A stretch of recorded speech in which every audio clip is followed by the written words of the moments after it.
Nabweze, Kelea Nabweze, Kele Jesus Nabweze, Jesus idema. Alaben a Cristo, alaben a Cristo, Él es el Rey de Reyes, es bueno Jesús. Idema, Jesus idema, idema, Jesus idema.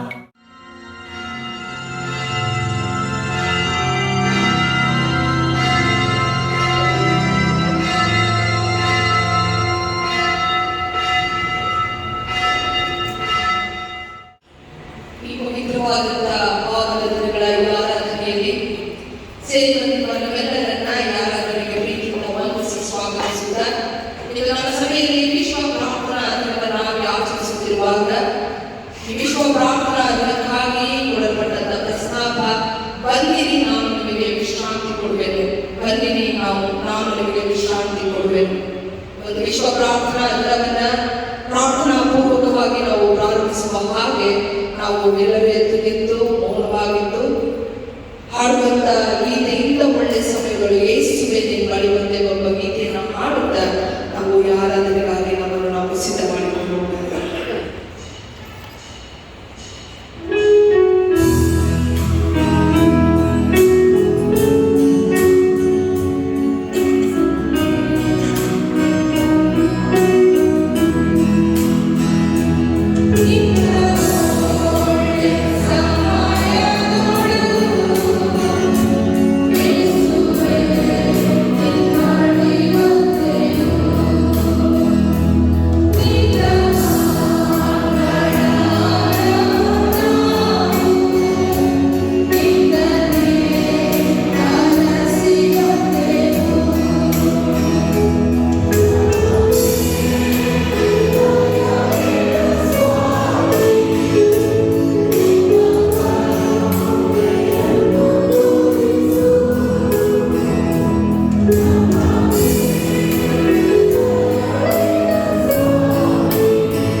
ಇದರ ಉದ್ದೇಶ ವಿಶೇಷ ಆರಾಧನೆಯನ್ನು ನಾವೆಲ್ಲರೂ ದೇವರ ಸಮೀಪಕ್ಕೆ ಬರುವಂತೆಯೂ ದೇವರಲ್ಲಿ ವಿಶ್ರಾಂತಿಯನ್ನು ಹೊಂದಿಕೊಳ್ಳುವಂತೆಯೂ ಕರೆ ನೀಡುವಂತಾಗಿದೆ.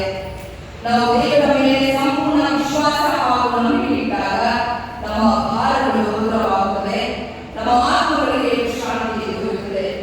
ಈ ಆರಾಧನಾ ಕ್ರಮವು ನೈಜೀರಿಯಾದ ವಿವಿಧ ಸಭೆಗಳ ಕ್ರೈಸ್ತ ಮಹಿಳಾ ಅಭಿವೃದ್ಧಿದವರು ಬಂದಿರಿ ನಾವು ನಿಮಗೆ ವಿಶ್ರಾಂತಿ ಕೊಡುವುದೆಂಬ ಶೀರ್ಷಿಕೆಗೆ ಅನುಗುಣವಾಗಿ ಸಿದ್ಧಪಡಿಸಿರುತ್ತಾರೆ. ನೈಜೀರಿಯಾದ ಕ್ರೈಸ್ತ ಮಹಿಳೆಯರ ಅನುಭವಗಳ ಹಿನ್ನೆಲೆಯಿಂದ ವಿಶ್ವದ ಎಲ್ಲ ಮಹಿಳೆಯರು ಒಟ್ಟಾಗಿ ಸೇರಿ ಬಂದು ಏಕ ಮನಸ್ಸಿನಿಂದ ಪ್ರಾರ್ಥಿಸುವುದಾಗಿದೆ. ನಮ್ಮ ಭಾರತ ಆಗುವ ದೇವರ ಮೇಲೆ ನಾವು ನಂಬಿಕೆ ಇಟ್ಟಾಗ ಕ್ರಿಸ್ತನಲ್ಲಿ ಒಂದೇ ದೇಹವಾಗಿರುವ ನಾವು ಲೋಕದೆಲ್ಲೆಡೆ ವಿಶ್ರಾಂತಿಯನ್ನು ಸ್ವೀಕರಿಸುವುದಾಗಿಯೂ ನೀಡುವುದಾಗಿಯೂ ರೂಪುಗೊಳ್ಳುತ್ತೇವೆ. ನಾವು ಆರಂಭದ ಸ್ತುತಿಗೀತೆ ನೈಜೀರಿಯಾದ ಆರಂಭದ ಸ್ತುತಿಗೀತೆಯನ್ನು ಮಾಡೋಣ. ಆರಂಭದ ಸ್ತುತಿಗೀತೆ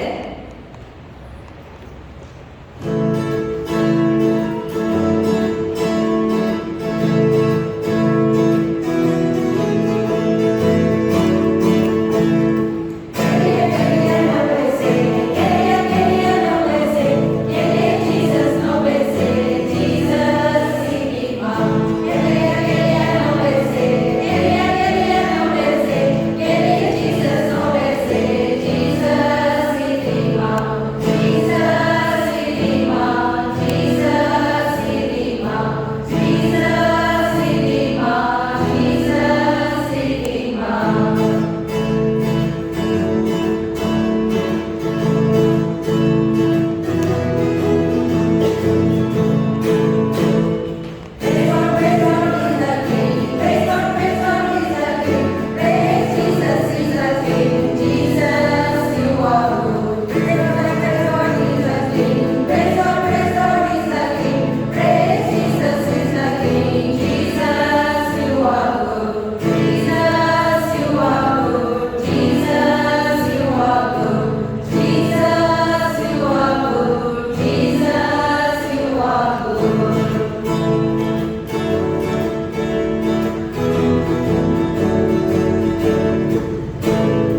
ಒಂದು 5ನೇ ಚರಣ ಹಾಡೋಣ.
31 ವಚನದವರೆಗೆ, ಲೂಕನ ಬರೆದ ಸುವಾರ್ತೆ 23ನೇ ಅಧ್ಯಾಯ 27ರಿಂದ 31 ವಚನದವರೆಗೆ ದೇವರ ವಾಕ್ಯವನ್ನು ಕೇಳೋಣ. ಜನರು ಸ್ತ್ರೀಯರು ದೊಡ್ಡ ಗುಂಪಾಗಿ ಆತನ ಹಿಂದೆ ಬಂದರು. ಆ ಸ್ತ್ರೀಯರು ಎದೆಪಡಿಕೊಳ್ಳುತ್ತಾ ಆತನ ವಿಷಯದಲ್ಲಿ ಓಡಾಡುತ್ತಾ ಇದ್ದರು. ಯೇಸು ಅವರ ಕಡೆಗೆ ತಿರುಗಿಕೊಂಡು, ಯೆರೂಸಲೇಮಿನ ಸ್ತ್ರೀಯರೇ, ನನಗೋಸ್ಕರ ಅಳಬೇಡಿರಿ, ನಿಮಗೋಸ್ಕರ ನಿಮ್ಮ ಮಕ್ಕಳಿಗೋಸ್ಕರ ಅಳಿರಿ. ಯಾಕೆಂದರೆ ಬಂಜಿಯರು, ಬಸರಾಗದವರು, ಮಲೆ ಕುಡಿಸಿದವರು ಧನ್ಯರು ಎಂದು ಜನರು ಹೇಳುವ ದಿವಸಗಳು ಬರುತ್ತವೆ. ಆ ಕಾಲದಲ್ಲಿ ಜನರು ಬೆಟ್ಟಗಳ ನಮಗೆ ನೆಲೆಯಿರಿ, ಗುಡ್ಡಗಳೇ ನನ್ನನ್ನು ಮುಚ್ಚಿಕೊಳ್ಳಿರಿ ಅನ್ನುವುದು. ಮರ ಹಸಿರಾಗಿರುವಾಗ ಇಷ್ಟೆಲ್ಲ ಮಾಡಿದರೆ ಮರ ಒಣಗಿದಾಗ ಏನಾಗಬಹುದು ಅನ್ನೋದನ್ನು ಕೇಳುತ್ತೇವೆ.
ಒಂದು ಪವಿತ್ರ ಭಾವನದ ದಿನಗಳ ಒಂದು ಶ್ರಮಾಧಾನಗಳ ಆರಾಧನೆಗೆ ಸಿರಿ ಬಂದು ನಮ್ಮೆಲ್ಲರನ್ನ ಅವರಿಗೆ ವಂದಿಸುತ್ತಾ ಇಂದಿನ ಒಂದು ವಿಶ್ವ ಪ್ರಾರ್ಥನಾ ದಿನವನ್ನು ನಾವು ಆಚರಿಸುತ್ತಿರುವಾಗ ಇಂದಿಗೆ ಕೊಡಲ್ಪಟ್ಟಂತಹ ಶೀರ್ಷಿಕೆ ಪ್ರಮುಖವಾಗಿ ನಮ್ಮ ರೋಗಗಳನ್ನು ನಮ್ಮ ಭಾರಗಳನ್ನು ಹೋಗುವಂತ ದೇವರ ಮುಂದೆ ನಾವು ನಮ್ಮ ರೋಗಗಳನ್ನು ದೇವರು ಕೊಡುತ್ತಾನೆ ಎಂಬ ಪ್ರಸ್ತಾವ ಅದರ ಕಳೆದ ವಾರ ತಾನೇ ಅದರ ಇವತ್ತು ಪ್ರಸ್ತಾಪದಲ್ಲಿ ವಾಕ್ಯವನ್ನು ಧ್ಯಾನಿಸಿರುವಾಗ ಇಂದಿಗೆ ನಾನು ಆಲಿಸಿಕೊಂಡಿರುವಂತಹ ಪ್ರಸ್ತಾಪ ಯೇಸುವಿನೊಂದಿಗೆ ಗೋಲ್ಗೊಥಾದೆಡೆಗೆ ನಡೆದಂತಹ ಸ್ತ್ರೀಯರು. ಯೇಸುವಿನೊಂದಿಗೆ ಗೋಲ್ಗೊಥಾದೆಡೆಗೆ ನಡೆದಂತಹ ಸ್ತ್ರೀಯರು. ಪ್ರಿಯರೇ, ಒಂದು ಸಾರಿ ಒಬ್ಬ ಚಿಕ್ಕ ಹುಡುಗ ತನ್ನ ತಾಯಿನ ಒಂದು ಪ್ರಶ್ನೆ ಮಾಡ್ತಾರೆ, ಅಮ್ಮ ಯಾಕೆ ನೀನು ಅಳ್ತಾಡ್ತೀಯ ಯಾವಾಗಲೂ ಎಂಬುದಾಗಿ, ಯಾಕೆ ನೀನು ಕಣ್ಣೀರಾಗ್ತಾಡ್ತೀಯ ಅಂತ ಒಬ್ಬ ಹುಡುಗ ನನ್ನ ತಾಯಿಗೆ ಪ್ರಶ್ನೆ ಮಾಡ್ತಾನೆ. ಅದಕ್ಕೆ ಆ ತಾಯಿ ಹೇಳಿದಂತ ಮಾತು, ನಾನು ಮಹಿಳೆ ಅದಕ್ಕೆ ನಾನು ಅಳ್ತೇನೆ, ನಾನು ಮಹಿಳೆ ಅದಕ್ಕೆ ನಾನು ಕಣ್ಣೀರಾಗ್ತೇನೆ ಅಂತ ಅಂದ್ಬಿಟ್ಟು ಆ ತಾಯಿ ಹೇಳಿದಾಗ ಆ ಹುಡುಗ ನನಗೆ ಅರ್ಥ ಆಗಲಿಲ್ಲ ನನಗೆ ಹೇಳಿದ್ದು ಅಂತ ಆ ಹುಡುಗ ಹೇಳಿದಂತೆ. ಅದಕ್ಕೆ ಆ ತಾಯಿ ಅವನನ್ನು ಅಪ್ಪಿಕೊಂಡು ನಿನಗೆ ಯಾವತ್ತೂ ಅರ್ಥನೂ ಆಗೋದಿಲ್ಲ ಅಂತ ಆ ತಾಯಿ ಹೇಳಿದಂತೆ. ಅದಾದ ನಂತರ ಆ ಹುಡುಗ ಮತ್ತೆ ಆ ಪ್ರಶ್ನೆ ಕಾಡ್ತಾನೆ ಇತ್ತು, ಹೋಗಿ ತನ್ನ ತಂದೆಯನ್ನ ಕೇಳ್ತಾನಂತೆ, ಅಪ್ಪ ಯಾಕೆ ಈ ಹುಡುಗಿರು ಅಥವಾ ಹೆಣ್ಮಕ್ಕಳು ಯಾವುದೇ ರೀಸನ್ ಇಲ್ಲ ಸುಮ್ಮನೆ ಹೇಳ್ತಾರೆ ಅಂತ ಅಂದ್ಬಿಟ್ಟು ಹೋಗಿ ತನ್ನ ತಂದೆಯನ್ನ ಕೇಳಿದಾಗ ಅದಕ್ಕೆ ಅಪ್ಪ ಎಲ್ಲ ಮಹಿಳೆಯರು ಅಷ್ಟೇ, ಏನೂ ರೀಸನ್ ಇಲ್ಲ, ಸುಮ್ಮನೆ ಅಳೋದು ಅವರದೊಂದು ಸ್ವಭಾವ, ಎಲ್ಲ ಮಹಿಳೆಯರು ಹಾಗೆ ಎಂಬುದಾಗಿ ತಂದೆ ಉತ್ತರ ಕೊಡ್ತಾನಂತೆ. ಅವಾಗ ಬೆಳೆದು ದೊಡ್ಡವನಾದ ನಂತರ ಅವನು ಪುರುಷನಾದ ಮೇಲೆ ಆದರೂ ಕೂಡ ಅವನಿಗೆ ಆ ಒಂದು ಪ್ರಶ್ನೆ ಕಾಣುತ್ತದೆ, ಯಾಕೆ ಮಹಿಳೆಯರು ಅಳ್ತಾರೆ ಎಂಬುದಾಗಿ. ಹಾಗಾಗಿ ಆತನ ಪ್ರಶ್ನೆ ಇಟ್ಕೊಂಡಿರುವಂತಹ ಸಂದರ್ಭದಲ್ಲಿ ದಾರಿ ಹೋಗುವಾಗ ಒಬ್ಬ ಓಲ್ಡ್ ಆಗಿರುವಂತ ಒಬ್ಬ ಹಿರಿಯ ವ್ಯಕ್ತಿಯನ್ನ ಕಾಣ್ತದಂತೆ, ಹಿರಿಯ ಒಬ್ಬ ಭಕ್ತನನ್ನ ಕಾಣ್ತದಂತೆ. ಆ ಭಕ್ತನನ್ನ ಅಥವಾ ಓಲ್ಡ್ ಏಜ್ ಆಗಿರುವಂತ ಒಬ್ಬ ಹಿರಿಯ ವ್ಯಕ್ತಿಯನ್ನ ನೋಡಿ ಈ ಹಿರಿಯ ವ್ಯಕ್ತಿಗಾದ್ರೂ ಉತ್ತರ ಗೊತ್ತಿರುತ್ತದೆ ಎಂಬುದಾಗಿ ಆ ಹಿರಿಯ ವ್ಯಕ್ತಿಯನ್ನ ಹೋಗ್ಬಿಟ್ಟು ಕೇಳ್ತಾರಂತೆ. ತಾತ ಅಥವಾ ಹಿರಿಯ ವ್ಯಕ್ತಿಗೆ ಮಹಿಳೆಯರು ಅಷ್ಟು ಸುಲಭವಾಗಿ ಅಳ್ತಾರಲ್ಲ ಯಾಕೆ ಎಂಬುದಾಗಿ ಆ ಹಿರಿಯ ವ್ಯಕ್ತಿಗೆ ಈ ಹುಡುಗ ಕೇಳ್ತಾನಂತೆ. ಯಾಕೆ ಸುಮ್ಮನೆ ಆದರೂ ಅದು ಅಳ್ತಾರೆ, ಅಷ್ಟು ಸುಲಭವಾಗಿ ಅವರಿಗೆ ಕಣ್ಣೀರು ಬಂದ್ಬಿಡುತ್ತೆ ಬೇಗ ಎಂಬುದಾಗಿ ಆತನನ್ನ ಕೇಳಿದಾಗ ಆ ಹಿರಿಯ ವ್ಯಕ್ತಿ ಹೇಳಿದಂಥ ಮಾತುಗಳು ಬಹಳ ಚಂದವಾಗಿದೆ ಮತ್ತು ಅರ್ಥಗರ್ಭಿತವಾಗಿದೆ. ನೋಡುವಾಗಲೇ ದೇವರು ಹೆಣ್ಣನ್ನ ಸೃಷ್ಟಿ ಮಾಡಿದಾಗ ಆಕೆಯನ್ನ ವಿಶೇಷ ರೀತಿಯಲ್ಲಿ ಸೃಷ್ಟಿ ಮಾಡಿದ್ದಾರೆ. ದೇವರು ಹೆಣ್ಣನ್ನ ಸೃಷ್ಟಿ ಮಾಡಿದಾಗ ಆಕೆಯನ್ನ ವಿಶೇಷ ರೀತಿಯಲ್ಲಿ ಸೃಷ್ಟಿ ಮಾಡಿದಾಗ ಸರ್ವಶಕ್ತನಾದ ದೇವರು ಆಕೆಗೆ ಇಡೀ ಲೋಕದ ಭಾರವನ್ನು ಹೊರುವಂತ ಒಂದು ಶಕ್ತಿಯನ್ನ ಆಕೆಗೆ ಕೊಟ್ಟಿದ್ದಾನೆ. ಆಕೆ ವಿಚಾರಣೆಗೆ ಇಡೀ ಲೋಕದ ಭಾರವನ್ನು ಹೊರುವಂತ ಒಂದು ಶಕ್ತಿಯನ್ನ ನೀಡಿ ಆಕೆಯನ್ನ ಸೃಷ್ಟಿ ಮಾಡಿದ್ದಾನೆ. ಹಾಗೆ ಆಕೆಗೆ ಸಾಂತ್ವನ ನೀಡುವಂತ ಒಂದು ಸ್ವಭಾವವನ್ನು ಕೂಡ ದೇವರು ಕೊಟ್ಟಿದ್ದಾನೆ. ಒಬ್ಬರನ್ನು ನೋಡುವುದು ಸಾಂತ್ವನವನ್ನ ನೀಡುವಂತ ಒಂದು ಸ್ವಭಾವವನ್ನು ಕೂಡ ದೇವರು ಆಕೆ ಕೊಟ್ಟಿದ್ದಾನೆ. ಮತ್ತು ಆಕೆಯನ್ನ ಹೆರಿಗೆ ಅಥವಾ ಪ್ರಸವ ವೇದನೆಯನ್ನ ಸಹಿಸಿಕೊಳ್ಳುವಂತ ಒಂದು ಆಂತರಿಕ ಶಕ್ತಿಯನ್ನ ದೇವರು ಆತನಿಗೆ ಕೊಟ್ಟಿದ್ದಾನೆ. ಮತ್ತು ಮಕ್ಕಳಿಂದ ಅನೇಕ ವೇಳೆ ನಿರಾಕರಣೆಗೆ ಒಳಪಟ್ಟರೂ ಕೂಡ ಅದನ್ನು ಸಹಿಸಿಕೊಳ್ಳುವಂತ ಒಂದು ಶಕ್ತಿಯನ್ನ ಆಕೆಗೆ ದೇವರು ಕೊಟ್ಟಿದ್ದಾನೆ. ಎಲ್ಲರೂ ಕೈ ಬಿಟ್ಟರು ಕೂಡ ಯಾವುದೂ ಮುಂದೆ ಹೋಗದೇ ಇಲ್ಲ, ಕುಟುಂಬ ನಡೆಯೋದೇಕೆ ಎಂಬುದಾದ ಆಲೋಚನೆ ಎಲ್ಲರೂ ಕೈ ಬಿಟ್ಟರು ಕೂಡ ದಿಟ್ಟತನದಿಂದ ಮುಂದುವರಿಯುವ ಮತ್ತು ಆಯಾಸ ತನಗೆ ಆರೋಗ್ಯ ಉಂಟಾದರೂ ಕೂಡ ಕುಟುಂಬವನ್ನ ದೂರದೆ ಅಥವಾ ಕುಟುಂಬವನ್ನ ಬೈಯದೆ ಗಡಸುತನದಿಂದ ಆ ಸಮಯದಲ್ಲಿ ಎಲ್ಲವನ್ನು ನೋಡಿಕೊಳ್ಳುವಂತ ಒಂದು ಶಕ್ತಿಯನ್ನ ಹೆಣ್ಣಿಗೆ ದೇವರು ಕೊಟ್ಟಿದ್ದಾನೆ. ಸಹನೆಯನ್ನ ದೇವರು ಕೊಟ್ಟಿದ್ದಾನೆ. ಸರ್ವಶಕ್ತ ದೇವರು ಆಕೆಗೆ ತನ್ನ ಮಕ್ಕಳನ್ನ ಯಾವುದೇ ಎಲ್ಲ ಸಂದರ್ಭಗಳಲ್ಲೂ ಕೂಡ ಪ್ರೀತಿಸುವಂತ ಒಂದು ಸೂಕ್ಷ್ಮತೆಯನ್ನ ಆಕೆಗೆ ಅನುಗ್ರಹಿಸಿಕೊಟ್ಟಿದ್ದಾನೆ. ತನ್ನ ಮಕ್ಕಳು ಆಕೆಯನ್ನ ತುಂಬಾ ಕೆಟ್ಟದಾಗಿ ಅಥವಾ ಆಕೆಯನ್ನ ಗಾಯ ಮಾಡಿದರೂ ಕೂಡ ಆಕೆ ಮನಸ್ಸನ್ನು ನೋವು ಮಾಡಿದರೂ ಕೂಡ ಎಲ್ಲ ಸಂದರ್ಭದಲ್ಲೂ ಪ್ರೀತಿಸುವಂತ ಒಂದು ಸೂಕ್ಷ್ಮತೆಯನ್ನ ಆಕೆಗೆ ಕೊಟ್ಟಿದ್ದಾನೆ. ಆಕೆ ತನ್ನ ಆಕೆಯ ಗಂಡ ತಪ್ಪುಗಳನ್ನು ಮಾಡಿದರೂ ಕೂಡ ಆ ತಪ್ಪುಗಳನ್ನು ಸಹಿಸಿಕೊಂಡು ಹೋಗಲು ಅವಳಿಗೆ ಶಕ್ತಿಯನ್ನ ನೀಡಲಾಗಿದೆ ಮತ್ತು ಆತನ ಹೃದಯವನ್ನ ರಕ್ಷಿಸಲು ಅವನ ಮಕ್ಕಳಿಂದ ಆಕೆಯನ್ನ ಸೃಷ್ಟಿ ಮಾಡಲಾಗಿದೆ. ಹಾಗಾಗಿ ಆಕೆಯ ಒಂದು ಸೃಷ್ಟಿ ಬಹಳ ವಿಶೇಷವಾದದ್ದು. ಸರ್ವಶಕ್ತದ ದೇವರು ಒಳ್ಳೆಯ ಗಂಡನು ತನ್ನ ಹೆಂಡತಿಯನ್ನ ಎಂದಿಗೂ ನೋಯಿಸುವುದಿಲ್ಲ ಎಂದು ತಿಳಿದುಕೊಳ್ಳಲು ಆಕೆಗೆ ಜ್ಞಾನವನ್ನು ಕೊಟ್ಟಿದ್ದಾನೆ. ಒಂದು ವೇಳೆ ನೋಯಿಸಿದರೂ ಕೂಡ ನೋಯಿಸುವಂತ ಸಂದರ್ಭ ಯಾವಾಗ ಅನ್ನುವಾಗ ಆಕೆಯ ಸಾಮರ್ಥ್ಯವನ್ನ ಮತ್ತು ಆತನ ಪಕ್ಕದಲ್ಲಿ ಯಾವಾಗಲೂ ಈಕೆ ನಿಲ್ತಾಳೆ ಎಂಬ ಒಂದು ಪ್ರಶ್ನೆಯನ್ನ ಅಥವಾ ಸಂಕಲ್ಪವನ್ನು ಅವಳ ಸಂಕಲ್ಪವನ್ನು ಪರೀಕ್ಷಿಸುವಾಗ ಅದನ್ನು ಕೂಡ ಅರ್ಥ ಮಾಡಿಕೊಳ್ಳುವಂತ ಒಂದು ಜ್ಞಾನವನ್ನ ಸರ್ವಶಕ್ತ ದೇವರು ಆಕೆಗೆ ಅನುಗ್ರಹಿಸಿದ್ದಾನೆ. ಕೊನೆಯದಾಗಿ ಹೇಳಬೇಕಾದ್ರೆ ಸರ್ವಶಕ್ತ ದೇವರು ಆಕೆಗೆ ಸುರಿಸಲು ಕಣ್ಣೀರನ್ನ ಕೊಟ್ಟಿದ್ದಾನೆ. ಆ ಕಣ್ಣೀರು ಅವಳಿಗೆ ಮಾತ್ರ ಸಿಗಲಿಲ್ಲ. ಆ ಕಣ್ಣೀರು ಸುರಿಸಲು ಅವಳಿಗೆ ಯಾವುದೇ ಕಾರಣದ ವಿವರಣೆ ಅಗತ್ಯವಿಲ್ಲ. ಅವಳಿಗೆ ಆಗಬೇಕಾದ್ರೂ ಕೂಡ ಅದು ಸುರಿಸಬಹುದು. ಅದು ಕಣ್ಣೀರು ಆಕೆ ಸುರಿಸಬಹುದು. ಅದು ಕಣ್ಣೀರು ಅನ್ನೋದು ಆಕೆಯಲ್ಲೇ ಅವಳದೇ ಎಂಬುದಾಗಿ ಆ ಮುದುಕ ಹೇಳಿ, ನೋಡು ಮಗನೇ, ಹೆಣ್ಣು ಅಥವಾ ಹೆಂಗಸರು ಎಂಬುದಾಗಿ ಬಿಡುವಾಗ ಅವರ ಸೌಂದರ್ಯವು ಅಡಗಿರುವಂಥದ್ದು ಆಕೆ ಹಾಕುವಂತ ಬಟ್ಟೆಯಲ್ಲ, ಆಕೆಯಲ್ಲಿರುವಂತ ರೂಪದಲ್ಲಿ ಅಲ್ಲ, ಮತ್ತು ಆಕೆ ಬಾಚಿಕೊಳ್ಳುವಂತ ಜಡೆ ಅಥವಾ ಆಕೆಯ ಕೂದಲಿನಲ್ಲಿ ಅವಳ ಸೌಂದರ್ಯ ಅಡಗಿಲ್ಲ. ಬದಲಾಗಿ ಹೆಣ್ಣಿನ ಸೌಂದರ್ಯ ಇರುವಂಥದ್ದು ಪ್ರಾಮುಖ್ಯವಾಗಿ ನೋಡಬೇಕಾಗಿರುವಂಥದ್ದು ಆಕೆಯ ಕಣ್ಣಿನಲ್ಲಿ. ಹೆಣ್ಣಿನ ಸೌಂದರ್ಯವನ್ನು ನೋಡಬೇಕಾಗಿರುವಂಥದ್ದು ಆಕೆಯ ಕಣ್ಣುಗಳಲ್ಲಿ ನೋಡಬೇಕು. ಯಾಕಂದ್ರೆ ಆಕೆಯ ಹೃದಯದೊಳಗೆ ಹೋಗಲು ಅದು ದ್ವಾರವಾಗಿದೆ. ಆಕೆಯ ಹೃದಯದೊಳಗೆ ಪ್ರವೇಶಿಸಲು ಅದು ದ್ವಾರವಾಗಿದೆ. ಆ ಹೃದಯದೊಳಗೆ ಏನಿದೆ ಅಂತ ಹೇಳುವಾಗ ಅದರಲ್ಲಿ ಪ್ರೀತಿ ವಾಸವಾಗಿದೆ ಎಂಬುದಾಗಿ ಆತ ಮುಖ ಹೇಳ್ತಾರಂತೆ. ಹಾಗಾಗಿ ಸರ್ವಶಕ್ತ ದೇವರಿಂದ ಎಲ್ಲ ಮಹಿಳೆಯರನ್ನು ಆಶೀರ್ವದಿಸಲಿ. ಅವರು ಇನ್ನೂ ಹೆಚ್ಚಿನ ರೀತಿಯಲ್ಲಿ ಭಾರತದ ಸಂಕಟಗಳನ್ನು ಹೊರುವಂತ ಒಂದು ಸವಾಲುಗಳನ್ನು ಎದುರಿಸುವಂತ ಒಂದು ಫಲವನ್ನ ನೀಡಲಿ ಎಂಬುದಾಗಿ ಆತ ಆ ಹುಡುಗನಿಗೆ ಹೇಳಿದನಂತೆ. ಪ್ರಿಯರೇ, ಇಂದಿನ ಪ್ರಸ್ತಾಪ ಪ್ರಾಮುಖ್ಯವಾಗಿ ಕೋಲ್ಕತ್ತಾದೆಡೆಗೆ ನಡೆದಂತ ಸ್ತ್ರೀಯರು ಎಂಬ ಪ್ರಸ್ತಾಪದಲ್ಲಿ ನಾವು ಅವಲೋಕಿಸುವಾಗ ಓದಿ ಕೇಳಿದಂತ ಲೂಕನ ಸುವಾರ್ತ ಭಾಗ 23ನೇ ಅಧ್ಯಾಯ 27ರಿಂದ 31 ವಚನಗಳು. ಇದು ಪ್ರಾಮುಖ್ಯವಾಗಿ ಯೇಸು ಸ್ವಾಮಿ ಶಿಲುಬೆಯನ್ನು ಹೊತ್ತು ಹೋಗುತ್ತಿರುವಂತಹ ಸಂದರ್ಭವನ್ನ ತಿಳಿಸುವಂಥದ್ದು. ಯೇಸು ಸ್ವಾಮಿಗೆ ಶಿಲುಬೆಯ ಮರಣ ಆಗಿದೆ. ಆ ಮರಣದ ಒಂದು ಹಾದಿಯಲ್ಲಿ ಆಗುವಂತ ಒಂದು ಘಟನೆಗಳ ಕುರಿತಾಗಿ ಇಲ್ಲಿ ತಿಳಿಸುವಂಥದ್ದು. ಇಲ್ಲಿ ನಾವು ಗಮನಿಸುವಾಗ ಪ್ರಾಮುಖ್ಯವಾಗಿ ಯೇಸು ಸ್ವಾಮಿ ಅಲ್ಲಿ ಇದೆಲ್ಲ ಮಹಿಳೆಯರನ್ನ ನೋಡಿ ಅವರಿಗೆ ಹೇಳುವಂತ ಮಾತು, ಮಹಿಳೆಯರೇ, ಸ್ತ್ರೀಯರೇ, ನನಗಾಗಿ ಅಳಬೇಡಿರಿ, ನಿಮಗಾಗಿ ನಿಮ್ಮ ಮಕ್ಕಳಿಗಾಗಿ ಅಳಿರಿ ಎಂಬುದಾಗಿ. ನನಗಾಗಿ ಅಳಬೇಡಿರಿ, ನಿಮಗಾಗಿ ನಿಮ್ಮ ಮಕ್ಕಳಿಗಾಗಿ ಅಳಿರಿ ಎಂಬುದಾಗಿ ಯೇಸು ಸ್ವಾಮಿ ಶಿಲುಬೆಯನ್ನು ಹೊರುವಂತ ಸಂದರ್ಭದಲ್ಲಿ ಎಲ್ಲ ಮಹಿಳೆಯರು ಅಳುತ್ತಿರುವಂತಹ ಸಂದರ್ಭದಲ್ಲಿ ಈ ಮಾತನ್ನ ಹೇಳ್ತಾನೆ. ಹಾಗಾದ್ರೆ ಈ ಮಾತು ಯಾಕೆ ಯೇಸು ಸ್ವಾಮಿ ಹೇಳ್ತಾನೆ ಎಂಬುದಾಗಿ ಹೇಳುವಾಗ, ಈಗಾಗಲೇ ಸ್ತ್ರೀಯರ ಒಂದು ಕಣ್ಣೀರಿನ ಒಂದು ಸ್ಥಿತಿಯನ್ನು ನೋಡುವಾಗ ಅವರಿಗೆ ಎಲ್ಲವನ್ನು ಸಹಿಸಿಕೊಳ್ಳುವಂತ ಒಂದು ಶಕ್ತಿಯನ್ನ ದೇವರು ನೀಡಿದ್ದಾನೆ. ಈಗಲೂ ಕೂಡ ಯೇಸು ಸ್ವಾಮಿ ಈ ಮಾತು ಹೇಳುತ್ತಿರುವಂತ ಉದ್ದೇಶ ಎಂಬುದಾಗಿ ನೋಡುವಾಗ ಪ್ರಾಮುಖ್ಯವಾಗಿ ಅಲ್ಲಿ ಮುಂದಿನ ವಚನಗಳನ್ನು ಗಮನಿಸುವುದಾದರೆ ಯೇಸು ಮುಂದೆ ಬರಲಿರುವಂತ ಒಂದು ಯೇಸುವಿನ ಮರಣದ ನಂತರ ಮುಂದೆ ಆಗಲಿರುವಂತ ಒಂದು ಸನ್ನಿವೇಶದ ಕುರಿತಾಗಿ ಅಲ್ಲಿ ಹೇಳಿರುವಂಥದ್ದು. ಯಾಕಂದ್ರೆ ಯೆರೂಸಲೇಮ್ ನಾಶನವಾಗಲಿದೆ, ಯೆರೂಸಲೇಮ್ ಕೆಡವಲ್ಪಡಲಿದೆ, ದೇವಾಲಯ ಕೆಡವಲ್ಪಡಲಿದೆ.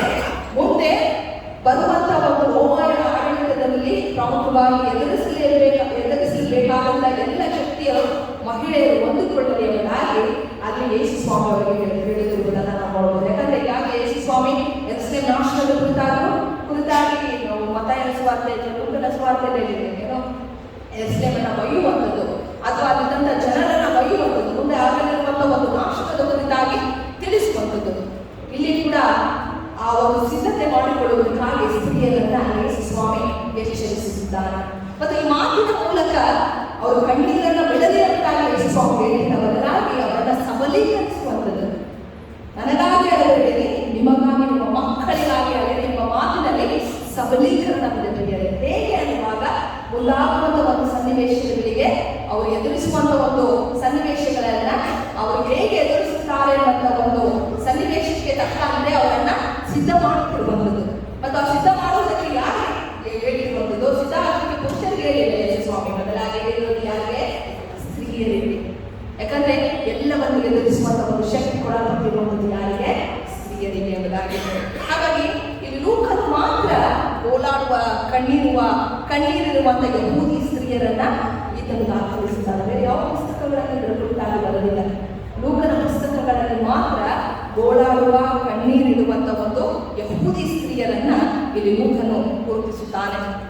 ಯೇಸು ತಾನು ಶಿಲುಬೆಯನ್ನು ಹೊತ್ತು ಗೋಲ್ಗಥಾ ಕಡೆಗೆ ಬೀದಿಗಳಲ್ಲಿ ಪ್ರಯಾಣಿಸುವಾಗ ಅಲ್ಲಿನ ಸ್ತ್ರೀಯರು ಅಳುವುದನ್ನು ನೋಡುವಾಗ ಆಗ ಯೇಸು ನನಗಾಗಿ ಅಳಬೇಡಿರಿ, ನಿಮಗಾಗಿ ನಿಮ್ಮ ಮಕ್ಕಳಿಗಾಗಿ ಅಳರಿ ಎಂಬುದಾಗಿ ಹೇಳುತ್ತದೆ. ಯಾಕಂದ್ರೆ ಆತನಿಗೆ ಗೊತ್ತಿತ್ತು 40 ವರ್ಷಗಳು ಆದ ಮೇಲೆ ರೋಮಾಯದಿಂದ ಏನಾಗುತ್ತೆ, ಯೆರೂಸಲೇಮ್ ದೇವಾಲಯ ನಾಶವಾಗುವುದು. ಹಾಗಾಗಿ ಅವರನ್ನ ಎಚ್ಚರಿಸುತ್ತಿರುವುದಾಗಿ ನಾವು ನೋಡಬಹುದಾಗಿದ್ದೇವೆ.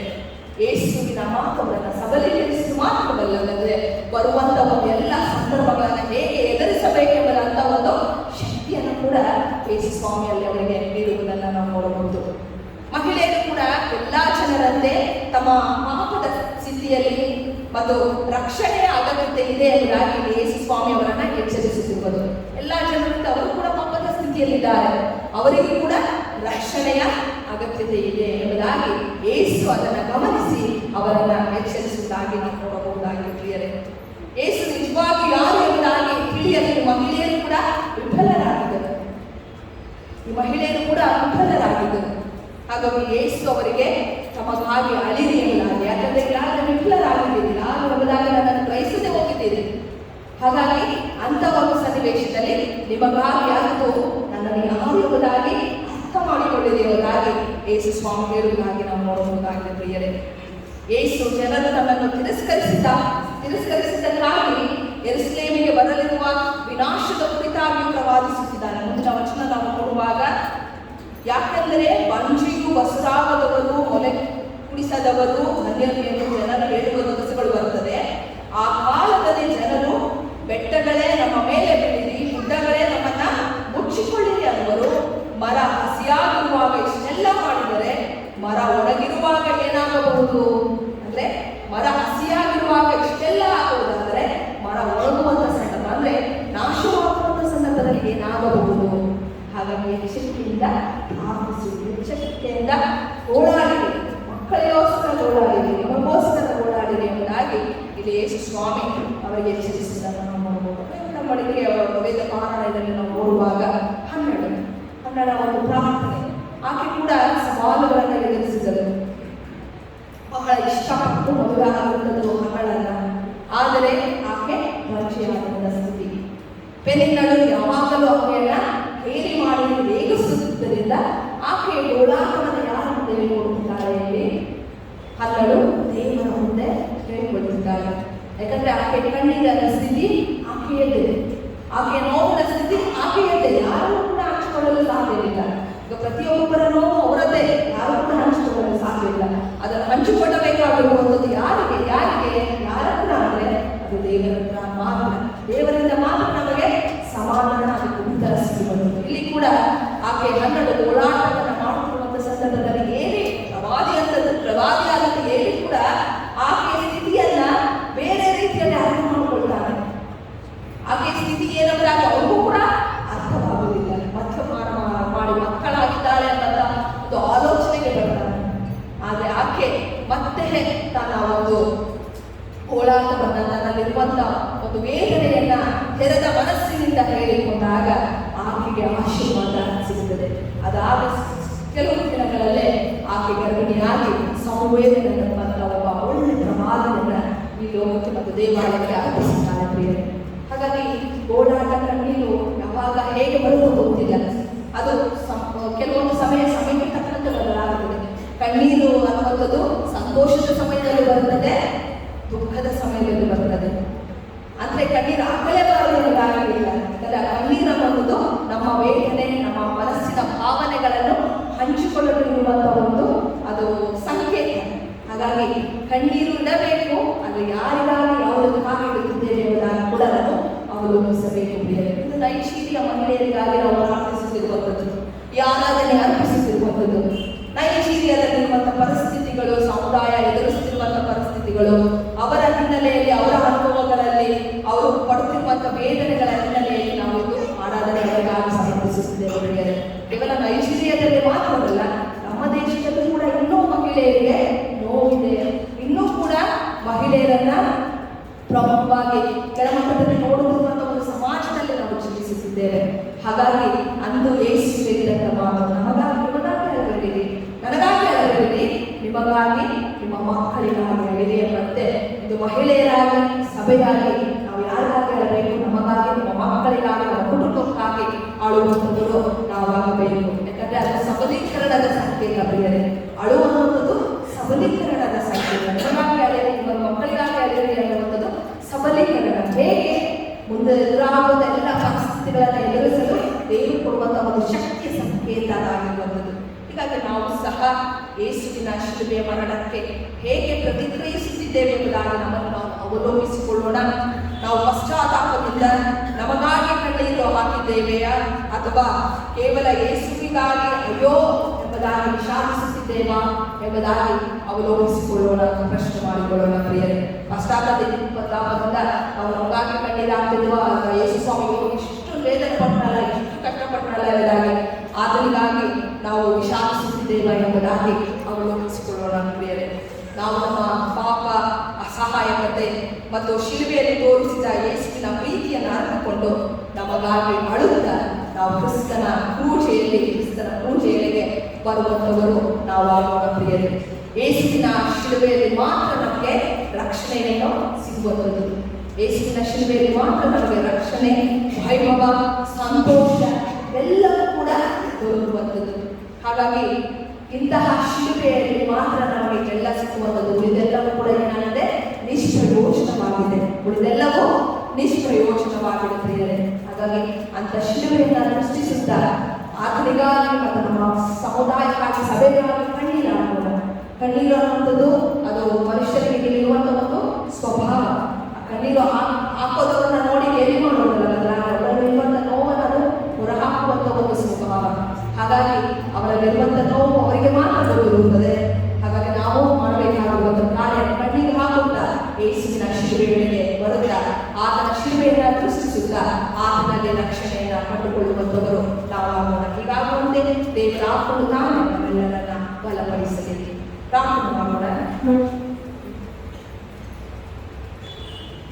ಸ್ತ್ರೀಯರೇ, ನನಗಾಗಿ ಅಳಬೇಡಿರಿ, ನಿಮಗಾಗಿ, ನಿಮ್ಮ ಮಕ್ಕಳಿಗಾಗಿ ಅಳೆಯಿರಿ ಎಂಬುದಾಗಿ ಅದು ಗೋಲ್ಗತ್ತದೆಡೆಗೆ ನಡೆಯುವಂತಹ ಸಂದರ್ಭದಲ್ಲಿ ಮಹಿಳೆಯರನ್ನು ನೋಡಿ ಕನಿಕರಿಸಿ ಅವರಿಗೆ ಸಂದೇಶವನ್ನು ನೀಡಿದಂತಹ ಸ್ವಾಮಿ.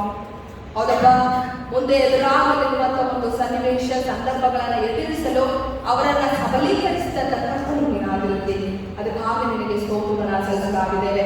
ಆ ನೋವಿನ ಸಮಯದಲ್ಲೂ, ಆ ಶಿಲುಬೆ ಭಾರವನ್ನು ಹೊರುವಂತಹ ಸಮಯದಲ್ಲಿ ಇತರರಿಗಾಗಿ ಯೋಚನೆ ಮಾಡಿದಂತ, ಇತರರಿಗಾಗಿ ಚಿಂತಿಸಿದಂತ ಕರ್ತನು ನೀನಾಗಿರುತ್ತದೆ ಸ್ವಾಮಿ. ಹೌದಪ್ಪ, ಇಂಥ ನಿನ್ನ ತ್ಯಾಗಕ್ಕೆ, ಇಂಥ ನಿನ್ನ ಪ್ರೀತಿಗೆ ನಾವು ಏನು ಅರ್ಪಿಸಿದರೂ ಅದು ಸಾಲದು ಸ್ವಾಮಿ. ಹೌದಪ್ಪ, ನಿನ್ನ ವಾಕ್ಯದಂತೆ ನಮ್ಮನ್ನ ನಡೆಸಿಸಿ, ಅದಕ್ಕಾಗಿ ನಿನಗೆ ಸ್ತೋತ್ರವನ್ನು ಸಲ್ಲಿಸಲಾಗಿದ್ದೇವೆ. ಅದು ನಮಗಾಗಿ, ನಮ್ಮ ಕುಟುಂಬಕ್ಕಾಗಿ ನಾವು ಪ್ರಾರ್ಥಿಸಲಿಕ್ಕಾಗುವಂತೆ, ನಮಗಾಗಿ, ನಮ್ಮ ಕುಟುಂಬಕ್ಕಾಗಿ ಪ್ರಭಾವ ಪಡಲಿಕ್ಕಾಗುವಂತೆ, ಕಣ್ಣೀರಿರಲಿಕ್ಕಾಗುವಂತೆ, ಗೋಳಾಡಲಿಕ್ಕಾಗುವಂತೆ, ಅದರ ಮೂಲಕ ಹೌದು ಸ್ವಾಮಿ ನಾವು ಬಲಗೊಳ್ಳಲಿಕ್ಕಾಗುವಂತೆ ನಮ್ಮನ್ನು ನಡೆಸಿದ್ದಕ್ಕಾಗಿ ನಿನಗೆ ಸ್ತೋತ್ರವನ್ನು ಸಲ್ಲಿಸಲಾಗಿದ್ದೇವೆ. ಹೌದಪ್ಪ, ಲೋಕಕ್ಕೆ ಹೋಗುವಾಗ ಕುಟುಂಬಗಳಲ್ಲಿ ಪ್ರಾರ್ಥನೆ ಮಾಡುತ್ತಾ, ಸಮುದಾಯಕ್ಕೋಸ್ಕರ ಪ್ರಾರ್ಥನೆ ಮಾಡುತ್ತಾ, ವೈಯಕ್ತಿಕ ಜೀವಿತಕ್ಕೆ ಹೋಗಿ ಪ್ರಾರ್ಥನೆ ಮಾಡುತ್ತಾ, ಅದರ ಮೂಲಕ ನಾವು ಪ್ರತಿಫಲವನ್ನು ಕಂಡುಕೊಳ್ಳಲಿಕ್ಕಾಗುವಂತೆ ನೀವು ಕೃಪೆಯನ್ನು ಅನುಗ್ರಹಿಸಿರುವುದಾಗಿ ಯೇಸು ಕ್ರಿಸ್ತನ ನಾಮದಲ್ಲಿ ಪ್ರಾರ್ಥನೆಯನ್ನು ಬೇಡಿಕೊಂಡಿದ್ದೇವೆ.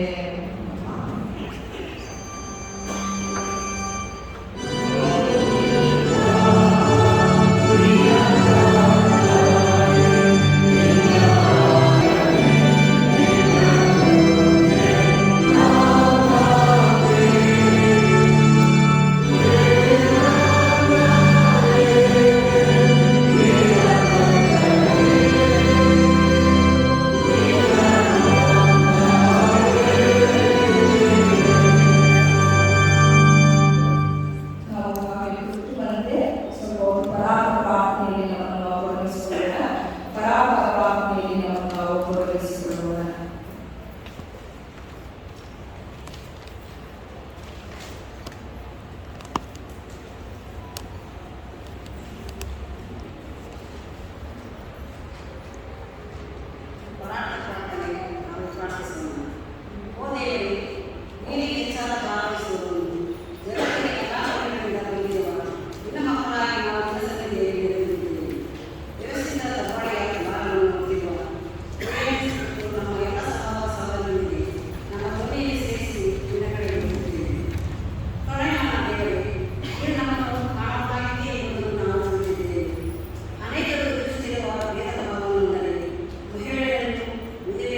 ನಾವು ಪ್ರಾರ್ಥಿಸೋಣ. ಹಿಂಸೆಗೆ ಒಳಗಾದವರ ದೇವರೇ, ಶಿಷ್ಟರ ರಕ್ಷಣೆ, ದಯಾಳ ಕಥೆಯಿಂದ ಭಾರವಾದ ಹೃದಯಗಳೊಂದಿಗೆ ಮತ್ತು ಪ್ರತಿದಿನ ತಮ್ಮ ಮಕ್ಕಳನ್ನು ಅಪಾಯದ ನೆರಳಿನಲ್ಲಿ ಶಾಲೆಗೆ ಕಳುಹಿಸುವ ತಾಯಂದಿರ ಭಯಗಳೊಂದಿಗೆ ನಾವು ನಿನ್ನ ಸನ್ನಿಧಿಗೆ ಬರುತ್ತೇವೆ. ಕರ್ತನಾದ ಯೇಸುವೇ, ನೀನು ಹಿಂಸೆಯನ್ನು ಎದುರಿಸಿ ನಿನ್ನ ವಿಶ್ವಾಸದಲ್ಲಿ ದೃಢವಾಗಿ ನಿಂತವನು ದಯಾಳ ಮತ್ತು ನಮ್ಮ ನಂಬಿಕೆಯ ಕಾರಣಕ್ಕೆ ಈಗ ಅನುಭವಿಸುವವರೆಲ್ಲರನ್ನು ನಿನ್ನ ಮುಂದೆ ಎತ್ತಿ ಹಿಡಿಯುತ್ತೇವೆ. ಅವರ ಅತಿ ಕತ್ತಲೆಯ ಗಳಿಗೆಯಲ್ಲಿ ಅವರಿಗೆ ಶಕ್ತಿ ಮತ್ತು ಸಾತ್ವನವನ್ನು ದಯಪಾಲಿಸಿ ಸಂಕಷ್ಟದ ಎದುರಿನಲ್ಲಿ ದೃಢವಾಗಿ ನಿಲ್ಲಲು ನಮ್ಮನ್ನು ಪ್ರೇರೇಪಿಸು. ಪವಿತ್ರಾತ್ಮನೇ, ಹಿಂಸೆಯಿಂದ ವಲಸೆ ಹೋದವರಿಗಾಗಿ ತಮ್ಮ ಮನೆಗಳನ್ನು ತೊರೆದು ಅನ್ಯ ಭೂಮಿಗಳಲ್ಲಿ ನಿರಾಶ್ರಿತರಿಗಾಗಿ ನಾವು ಹೊರಡುತ್ತೇವೆ. ನಿನ್ನ ರೆಕ್ಕೆಗಳ ಕೆಳಗೆ ಎಲ್ಲ ವಲಸಿಗರನ್ನು ಆಶ್ರಯಿಸು. ಅವರ ಅಗತ್ಯತೆಗಳನ್ನು ಪೂರೈಸಿ ಅವರನ್ನು ಸುರಕ್ಷತೆ ಮತ್ತು ಹೊಸ ಆರಂಭಗಳತ್ತ ನಡೆಸಿ. ಆಮೆನ್.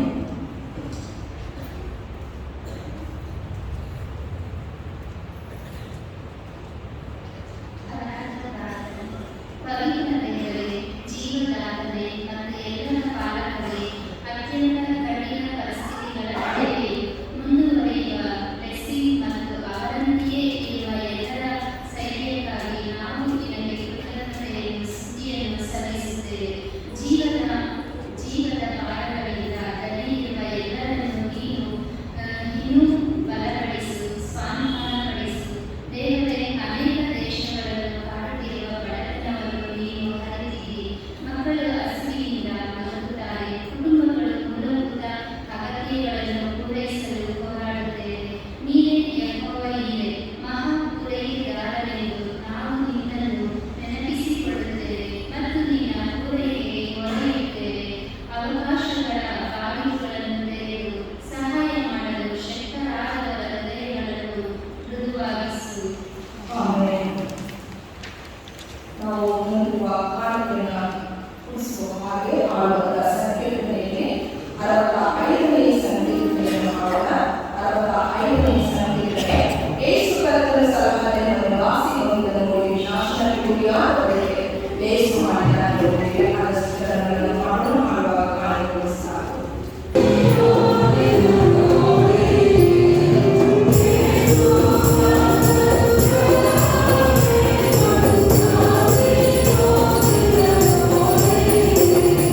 Thank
ಪ್ರಾರ್ಥನೆಗಳನ್ನ ನಮ್ಮ ಭಾರಗಳನ್ನ, ನಮ್ಮ ನೋವುಗಳನ್ನ, ನಮ್ಮ ಸಂಕಟಗಳನ್ನ ಹೊತ್ತು ಶಿಲುಬೆಯ ಮೇಲೆ ಮರಣವನ್ನ ಜಯಿಸಿ ಅದರಿಂದ ನಮಗೆ ಬಿಡುಗಡೆಯನ್ನು ಅನುಗ್ರಹಿಸಿದಂತಹ ಕರ್ತನೆ, ಅವರು ಸ್ವಾಮಿ ಶ್ರಮ ಮರಣಗಳ ವಾಕ್ಯದ ಧ್ಯಾನಗಳಲ್ಲಿ ನಮ್ಮನ್ನು ನಾವು ತೊಡಗಿಸಿಕೊಳ್ಳಲಿಕ್ಕಾಗುವಂತೆ ನೀವು ನಡೆಸುವುದಕ್ಕಾಗಿ ನಿಮಗೆ ಸ್ತೋತ್ರವನ್ನು ಸಲ್ಲಿಸುತ್ತೇವೆ. ಅದಕ್ಕಾಗಿ ಕೇವಲ ಪ್ರಾರ್ಥನೆಯಿಂದ ಒಂದು ಸ್ವಾಮಿ ಆರಾಧನೆಯಲ್ಲಿ ಪ್ರಸನ್ನನಾಗಿಕೊಂಡು ಮುನ್ನಡೆಸಿದಕ್ಕಾಗಿ ಸ್ತೋತ್ರ, ವಾಕ್ಯದ ಮೂಲಕ ಬಲಪಡಿಸಿದಕ್ಕಾಗಿ ನಿಮಗೆ ಸ್ತೋತ್ರವನ್ನು ಸಲ್ಲಿಸುತ್ತೇವೆ. ವಾಕ್ಯವನ್ನು ಕೇಳಿದವರಾಗಿ ಒಂದು ಕೇಳಿ ಮತ್ತೊಂದು ಕೇಳಿ ಬಿಡದ ಹಾಗೆ ಅದರಂತೆ ಜೀವಿಸಿ ಅದರಂತೆ ಪ್ರತಿಬಿಂಬಿಸಲು ಕಾರ್ಯ ಮಾಡುವುದಾಗಿ ಪ್ರಾರ್ಥಿಸುತ್ತೇವೆ. ವಿಶೇಷವಾಗಿ ಸ್ವಾಮಿ ಅದಪ್ಪ ನೀವು ನಮಗೆ ಕೊಟ್ಟಿದ್ದರಲ್ಲಿ ಅಲ್ಪ ಕಾಣಿಕೆಗಳನ್ನು ಪಾದಗಳ ಮೇಲೆ ಸಮರ್ಪಿಸಿದ್ದೇವೆ. ಹಿಂದೆ ಹೌದು ಸ್ವಾಮಿ ದಿನವೇ ನಮ್ಮನ್ನು ನಡೆಸಿ ನಮ್ಮ ಕೆಲಸ ಕಾರ್ಯಗಳಲ್ಲಿ ನಮ್ಮ ಪ್ರಯಾಸಗಳಲ್ಲಿ ಸಹಾಯ ಮಾಡಿಕೊಂಡು ಬಲಪಡಿಸಿ ಅಥವಾ ಅದರಲ್ಲಿ ಉಳಿದಂತೆ ಈ ಕಾಣಿಕೆಗಳನ್ನು ನಿಮಗೆ ಸಮರ್ಪಿಸಿರುವಾಗ ಈ ಕಾಣಿಕೆಗಳು ನನ್ನ ರಾಜ್ಯದ ಅಭಿವೃದ್ಧಿಗೆ, ನನ್ನ ಸುರಾಜ್ಯದ ಸೇವೆಗಾಗಿ ಉಪಯೋಗವಾಗಲಿಕ್ಕಾಗುವಂತೆ ನೀವು ಮುನ್ನಡೆಸುವುದಾಗಿ ಪ್ರಾರ್ಥಿಸುತ್ತೇವೆ. ನಿನ್ನ ರಾಜ್ಯ ಕಠೋರ ಕಾರ್ಯದಲ್ಲಿ ನಾವೆಲ್ಲರೂ ಭಾಗಿಯಾಗಿ ಆ ಕಠೋರ ಕಾರ್ಯದಲ್ಲಿ ಸ್ವಾಮಿ ಹಕ್ಕಿನಿಂದ ಪ್ರೀತಿಯಿಂದಲೂ ಕೂಡ ನಾವು ನಮ್ಮನ್ನೇ ನಿನಗೆ ಸಮರ್ಪಿಸುತ್ತಾ ನಿನ್ನ ಸಾಕ್ಷಿಯಾಗಿ ಮಾಡಬೇಕು ನಾವು ಮುನ್ನಡೆಸುವುದಾಗಿ ಪ್ರಾರ್ಥಿಸುತ್ತೇವೆ. ವಿಶೇಷವಾಗಿ ಸ್ವಾಮಿ ಎಲ್ಲರನ್ನ ನನ್ನ ಕರೆಗೆ ಒಪ್ಪಿಸಿಕೊಡುತ್ತೇವೆ. ಅವರ ಕುಟುಂಬಗಳನ್ನು ಆಶೀರ್ವದಿಸಿ ನಡೆಸುವುದಾಗಿ ನಿನ್ನಲ್ಲಿ ಪ್ರಾರ್ಥಿಸುತ್ತೇವೆ. ಮುಖ್ಯವಾಗಿ ಈಗಾಗಲೇ SSLC ಪರೀಕ್ಷೆಗಳು ಪ್ರಾರಂಭವಾಗಿರುವಾಗ ಪ್ರಾರಂಭವಾಗಿದ್ದ ಪರೀಕ್ಷೆಗೆ ಮಕ್ಕಳೆಲ್ಲ ಸಿದ್ಧರಾಗಿ ಬರೆಯುತ್ತಿರುವ ಸಂದರ್ಭದಲ್ಲಿ ಉತ್ತಮವಾಗಿ ಬರೆಯಬೇಕಾಗುವಂತೆ ನಡೆಸುವುದಾಗಿ ಪ್ರಾರ್ಥಿಸುತ್ತೇವೆ. ಯಾವ ಭಯ, ಆತಂಕ, ಅನಾರೋಗ್ಯದ ಸ್ಥಿತಿಗೆ ಒಳಪಡದೆ ಸ್ವಾಮಿ ಕಲಿತಿರುವುದೆಲ್ಲವೂ ಕೂಡ ನಾವು ಶಕ್ತಿಯನ್ನು ತೆಗೆದುಕೊಂಡು ಚೆನ್ನಾಗಿ ಬರೆಯಬೇಕಾಗುವಂತೆ ಉತ್ತಮವಾಗಿ ಬರೆದು ಮುಂದಿನ ತರಗತಿಗೆ ತೇರ್ಗಡೆ ನೋಡಿ ಉತ್ತಮವಾದ ಫಲಿತಾಂಶಗಳನ್ನು ಕಾಣಬೇಕಾಗುವಂತೆ ನಡೆಸುವುದಾಗಿ ಪ್ರಾರ್ಥಿಸುತ್ತೇವೆ. ಮಕ್ಕಳ ಪಡೆದ ಪ್ರಯಾಸದಲ್ಲಿ ನಿನ್ನ ಜ್ಞಾನ ಕೊಡು, ನಿನ್ನ ವಿವೇಕವನ್ನು ಕೊಡು, ತಿಳುವಳಿಕೆಯನ್ನು ಕೊಟ್ಟು ಅವರ ಭವಿಷ್ಯಗಳನ್ನು ರೂಪಿಸುವುದಾಗಿ ನಿನ್ನಲ್ಲಿ ಪ್ರಾರ್ಥಿಸುತ್ತೇವೆ. ಅದರಲ್ಲಿ ಸ್ವಾಮಿ ಶ್ರಮ ಮರಣಗಳ ಆರಾಧನೆಯನ್ನ ಒಂದು ಸ್ವಾಮಿಯ ಪ್ರಸನ್ನತೆಯನ್ನು ನಡೆಸುತ್ತಿದ್ದಕ್ಕಾಗಿ ಸ್ತೋತ್ರ. ಮುಂದಿನ ದಿನಗಳಲ್ಲೆಲ್ಲ ನಡೆಯಲಿರುವ ಎಲ್ಲ ಆರಾಧನೆಯಲ್ಲಿ ನೀವು ನಾನು ಪ್ರಸನ್ನನಾಗಿಕೊಂಡು ನಿನ್ನ ಕೃಪೆಯಿಂದ ನಡೆಸುವುದಾಗಿ ಪ್ರಾರ್ಥಿಸುತ್ತೇವೆ. ಮತ್ತೊಮ್ಮೆ ಸ್ವಾಮಿ ಎಲ್ಲರನ್ನ ಎಲ್ಲ ಕುಟುಂಬಗಳನ್ನು ನನ್ನ ಕರೆಗಳಿಗೆ ಒಪ್ಪಿಸಿಕೊಡುತ್ತಾ ಅನಾರೋಗ್ಯದಲ್ಲಿರುವಂತಹ ಪ್ರತಿಯೊಬ್ಬರನ್ನ ಆರೋಗ್ಯದಲ್ಲಿ ನಡೆಸಿ ನಿರಾಶೆಯಲ್ಲಿರುವ ಪ್ರತಿಯೊಬ್ಬರಿಗೆ ನಿರೀಕ್ಷೆಯನ್ನು ಅನುಗ್ರಹಿಸಿಕೊಟ್ಟು ಕಣ್ಣೀರಿನಲ್ಲಿರುವ ಪ್ರತಿಯೊಬ್ಬರಿಗೆ ಸಂತೋಷವನ್ನು ದಯಪಾಲಿಸಿಕೊಟ್ಟು ಅವರ ಸಂತೃಪ್ತಿಯನ್ನು ಕಂಡುಕೊಂಡವರಾಗಿ ನಿನ್ನಲ್ಲಿ ವಿಶ್ರಾಂತಿಯನ್ನು ಕಂಡುಕೊಂಡವರಾಗಿ ಆಲಯದಿಂದ ಹೊರಗೆ ಹೋಗಲಿಕ್ಕಾಗುವಂತೆ ನಡೆಸುವುದಾಗಿ ಪ್ರಾರ್ಥಿಸುತ್ತೇವೆ. ಮತ್ತೊಮ್ಮೆ ಎಲ್ಲ ಕಾಣಿಕೆಗಳನ್ನು ನನಗೆ ಸಮರ್ಪಿಸುತ್ತಾ ಯೇಸು ಕ್ರಿಸ್ತನ ನಾಮದಲ್ಲಿ ಪ್ರಾರ್ಥನೆಯನ್ನು ಬೇಡುವುದಾಗಿದ್ದೇವೆ. ಆಮೆನ್. ಆರಾಧನೆ ಆದ ನಂತರ ಎಲ್ಲರಿಗೂ ಕೂಡ ಹಿರಿಯರ ಎಲ್ಲರೂ ಸ್ವೀಕರಿಸುವಂತೆ ನಾನು ವಿನಂತಿಯ ಕೇಳಿಕೊಳ್ಳುತ್ತೇನೆ. ಕಡೆಯದಾಗಿ ಮಾಡುವಂತಹ ಸಂಗೀತದಲ್ಲಿ 350ನೇ ಸಂಗೀತವನ್ನು ಮಾಡೋಣ. 350ನೇ ಸಂಗೀತ ಎನ್ನೊಂದಿಗಿದು ಸಂಜೆಯಾಯಿತು ಸಂಗೋಚೆ ಶಿವಕಾಲವು ಎನ್ನೊಂದಿಗಿದು ದಿವ್ಯನಿಂದಲೇ ಅನಾಥನಾಥ ನೀನು ಅಲ್ಲವೇ. 1 ಮತ್ತು ಕಡೆ ಚರಣ ಮಾಡೋಣ. 1 ಮತ್ತು ಕಡೆ ಚರಣ ಮಾಡೋಣ.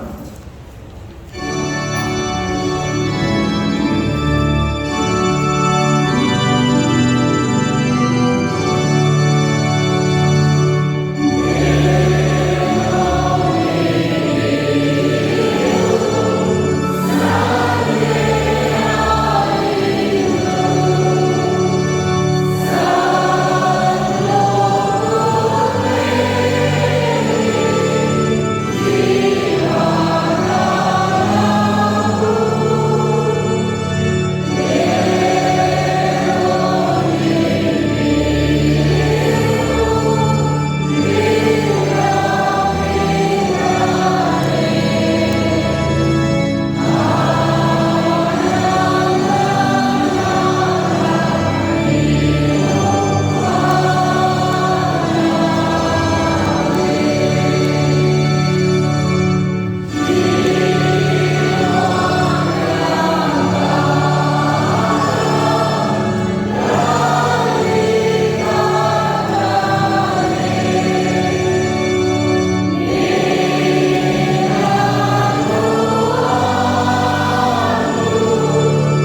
ಆರಾಧನೆಯನ್ನ ಮಾರ್ಗದರ್ಶನವನ್ನು ಅನ್ವಯಿಸುವಂತಹ ಪವಿತ್ರಾತ್ಮ ಅನ್ಯೋನ್ಯತೆ ನಡೆಸುವಿಕೆ ಸದಾಕಾಲವೂ ನೆರವಾಗುವಂತ ನಮ್ಮೆಲ್ಲರೊಂದಿಗೂ ನಮ್ಮ ಸಭೆ ನಮ್ಮ ಕುಟುಂಬಗಳೊಂದಿಗೆ ಎಂದೆಂದಿಗೂ ನೆಲೆಯಾಗಿರಲಿ.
Thank you, Jesus, you are King. Jesus, you are good. Rendons grâce à Jésus, il est roi. Rendons grâce à Jésus, il est roi. Merci Jésus, tu es roi. Jésus, tu es bon. Bearer of burdens, You are good. Jesus, you are good. River of life. You are good. Jesus, you are good.